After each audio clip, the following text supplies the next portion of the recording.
Hey everyone, welcome back to another video of Manitoba Fishing Adventures. Today we're actually not doing any fishing, we're talking about everything Livescope.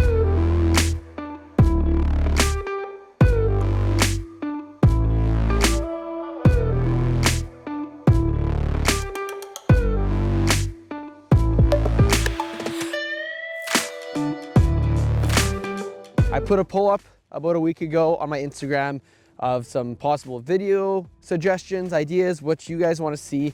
And I had about a dozen people ask about my Livescope settings. And I figured I'm out here on the river today with my dad doing some fishing, which probably already dropped. So go watch that video. But I'm going to spend a little bit of time showing you guys what I change most frequently in my Livescope settings and also my complete Livescope setup. So without further ado, if you're new here, please subscribe, and I hope you guys enjoy the video. If you have any questions at all, leave a comment down below and I'll answer them to the best of my abilities. Okay, so first things first, I have a LOTW, Sports Headquarters live imaging pole system. Your cord goes through, so it's always protected. This is telescopic, so I can put it wherever I want. If I'm standing up, I can have the handle super high. If I'm sitting down, I can have the handle low. On the bottom, we have an LVS 34 IF transducer. For the shuttle, we have the LTW shuttle as well. This is nice because your black box, which is $700, is on the inside. It's protected. We have a battery tray on the back, so you can fit, this is a 52 amped outdoors 14-volt battery. So you can fit just about any size battery in here. And once again, your black box isn't on the back getting scratched up, screwed up, and you're not having to buy a new one. I just picked up this head unit this year. This is a Garmin 8610 GPS map, and this allows me to HDMI record. So now I don't have to have a GoPro on the front and have screen glare and frames per second issues. So this has been fantastic, great screen resolution, really wicked unit, been really happy with it, and all that stuff, once again, available at Sports Headquarters. There's about 4 or 5 things that I'm always adjusting.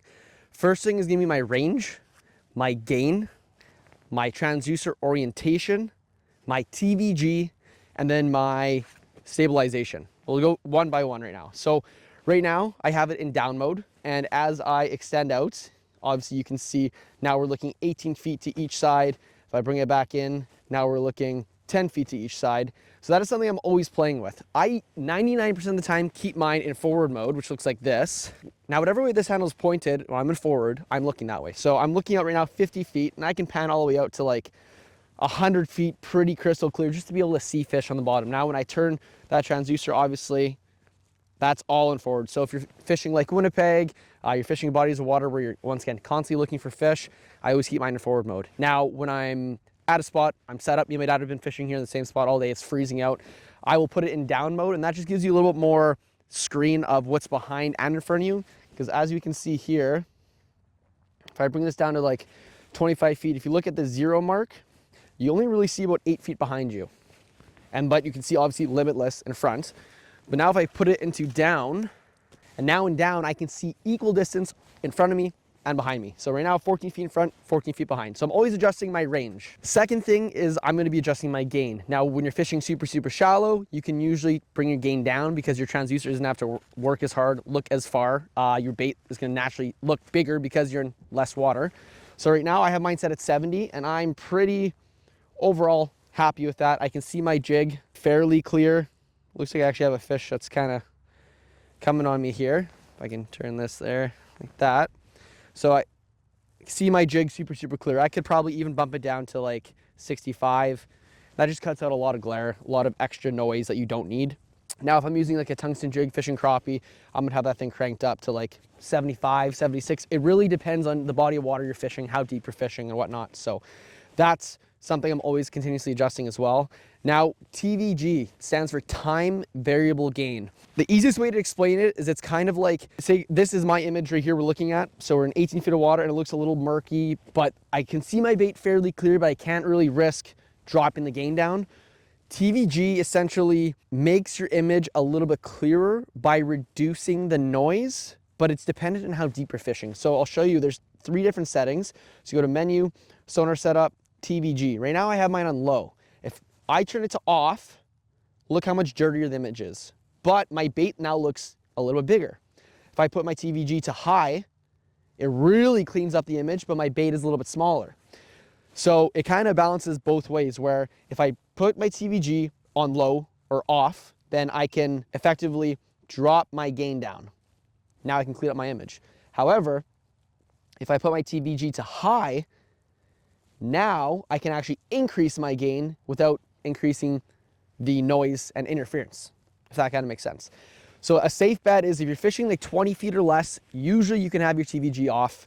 If you're fishing that 20 to 40 feet, you can kind of have it on low. If you're fishing lake trout or you're looking out really, really far, you can put your TVG to medium or high. It's kind of really depends on what you're fishing, how you're fishing, and the depth. So that's another thing I'm constantly adjusting.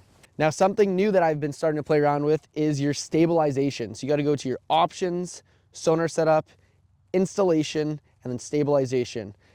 Your roll angle. Now, sometimes if you're fishing and you put your transducer down, you'll have like a weird bottom angle. It's like, you know, it's flat here, but it's at a weird angle. And that's just sometimes how the transducer interprets it.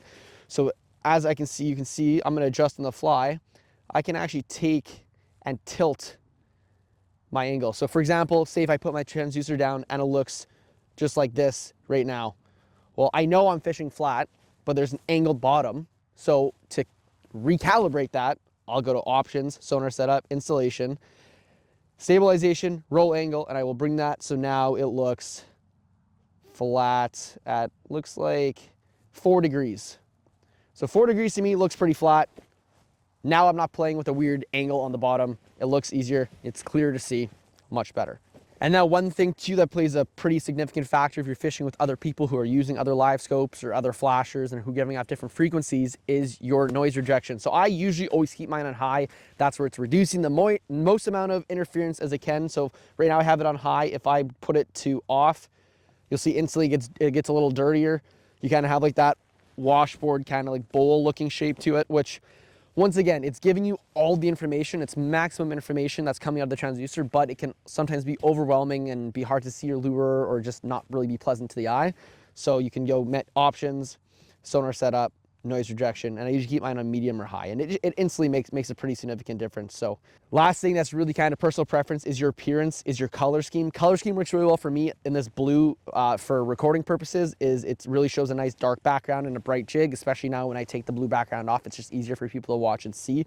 But a very common one is amber. Amber is nice. If I was just fishing by myself, this is probably the one I would see. I find this gives you like the most realistic look at how big a fish is, what species it is.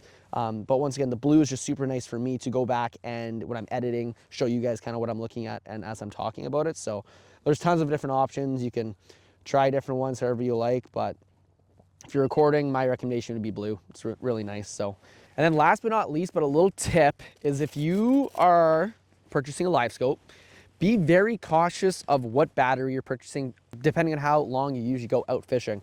This is a 14 volt, 52 amp, and it's amazing. It's fantastic. This is a 10-inch unit, and the Elevator 34 with the black box. I think when we did the math out at work, it kind of worked out to about 3.5 amps per hour draw. So theoretically, 52 amps divided by 3.5, that should give you your total amount of hours of runtime that you can use in this unit. Now that is calculated on full brightness. If I take my brightness from 100% fishing outside and I drop it to when we were just inside the tent to 74%, you will gain significant amount of time and runtime on your battery. My old unit was a 106 SV and I had a 16 volt, 18 amp powerhouse battery. It was a great battery. A higher voltage usually gives you a little bit of a clearer reading, better clarity overall. However, if I had my brightness on full, I would only last about 7 hours. If I take my brightness, I put it to 80% when I did in the tent, I'd be close to 9 hours. It's almost a 2-hour difference because the backlight is using a lot of the battery consumption. So always be cautious of your backlight on your unit. And last but not least, you can have your orientation on auto. So that's kind of what I leave mine on. And what that is when I take my transducer and I click it one way, click it the other way, I'll put it in. So I was just in down. I'll put it into forward now. I put it in the water, and now that black box is going to slowly recognize that now we're in forward mode. GLS10 transducer orientation change to forward. It recognizes that versus me having to do it manually.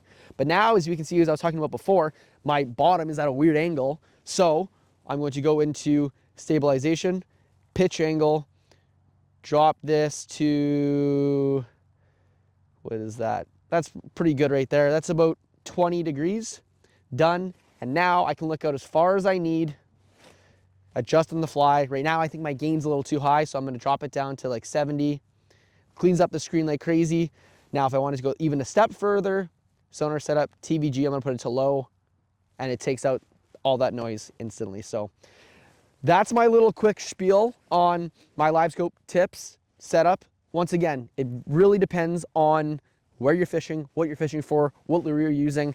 But the big ones, your range, your gain, your TVG, noise rejection, and your stabilization, which is your roll angle. Adjust those and you should have a nice crisp image that'll hopefully catch you some more fish. So that's gonna wrap it up. If you got any questions at all, please leave a comment down below. I will answer it to the best of my ability.